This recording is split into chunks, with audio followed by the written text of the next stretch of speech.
You've got enough mundane tasks on your to-do list. Don't let your workout be one of them. Laugh so hard you stop pedaling as LOL Cody, Peloton's take on a late-night talk show, spills the celebrity in pop culture tea. Then try a disco run on the tread or a scenic row through Mission Bay, San Diego. Who knows? You might even forget you're working out. Try Peloton tread, row, or bikes risk-free with a 30-day home trial. New members only, not available in remote locations. See additional terms at onepeloton.com/home trial. On today's Smart 7, Rishi needs to make a call on Raab, SpaceX goes boom, and lots more. It's Friday the 21st of April. It's National Tea Day, and happy birthday, James McAvoy. The Smart 7. It's news, but not the news.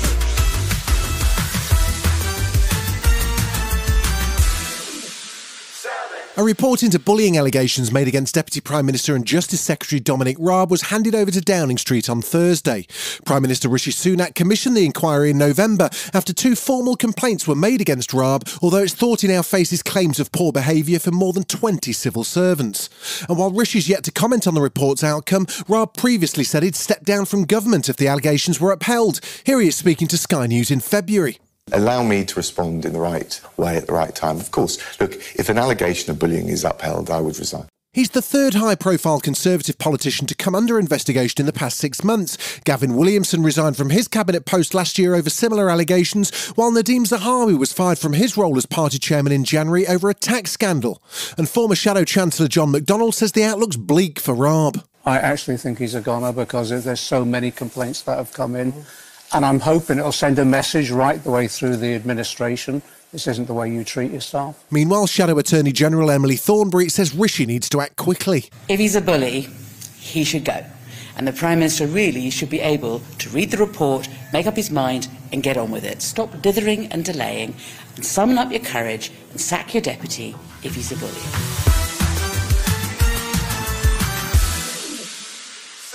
Thursday brought good news for Home Secretary Suella Braverman. She'll likely soon be able to ignore orders from European judges to halt migrant deportation flights from the UK. It comes after amendments were made to the illegal migration bill, following pressure from a group of Tory rebel MPs who feel the European Court for Human Rights has too much influence over deportation decisions. The Strasbourg-based court blocked the first round of flights deporting UK asylum seekers to Rwanda last year, and Tory MP Simon Clarke says it's ridiculous that the government's not been able to move forward with their plans. I think it's outrageous that we haven't managed to get these removal flights underway in the way in which Parliament has voted for. This is all about making sure that this can happen. But Labour's Liz Kendall isn't optimistic about the effectiveness of the proposed changes. I will believe this when I see it. Every single claim the government has made about how they're going to stop the boats and get the deportations has not worked. The government is very good at getting the headlines. It's not good at delivering the plan and the action we need to get this sorted out.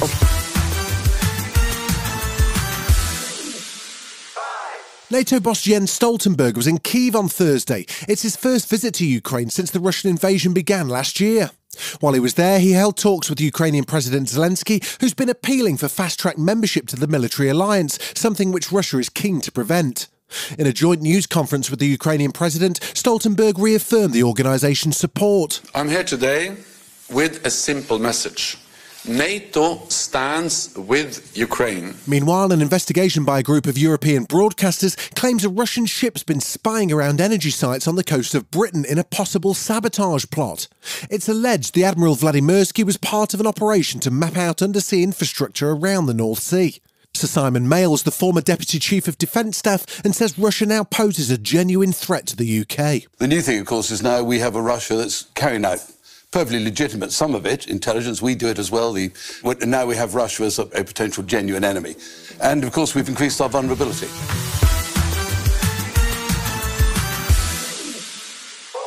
Thursday saw Elon Musk's SpaceX launch their newest rocket, Starship, thought to be the most powerful ever built.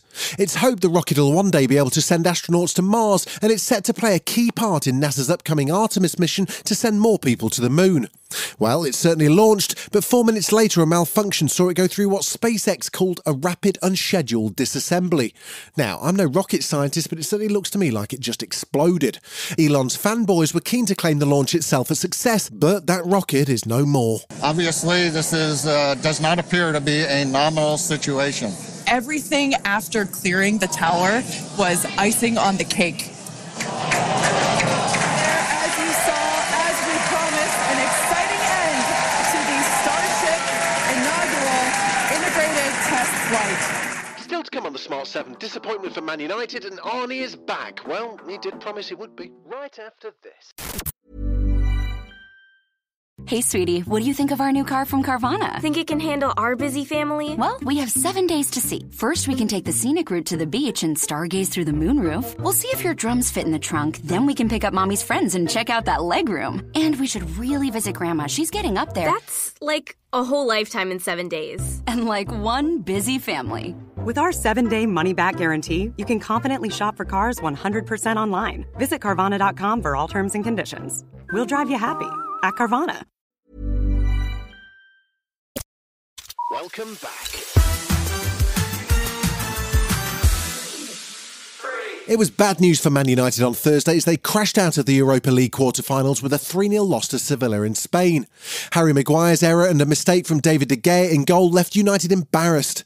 Sevilla will take on Juventus in the semis while Roma face Bayer Leverkusen. United manager Erik ten Hag knows his side just weren't good enough. We have to be better, and it's not about playing skills. No, that is about character. So be composed and desire and passion. They had more willingness to win, and it can't be, and I think it's unacceptable.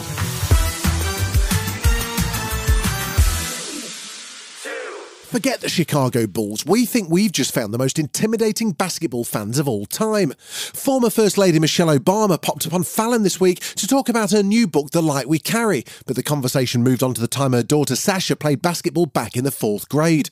And it turns out the Obamas weren't the only famous faces in the stands at her games. It wasn't only Sasha on the team, but it was Maisie Biden, Joe's youngest granddaughter. It would be the president, the vice president, the first, second lady, all the kids, and all of our details. So you imagine being the poor kids on the other team with Joe yelling, Maisie, pass the ball.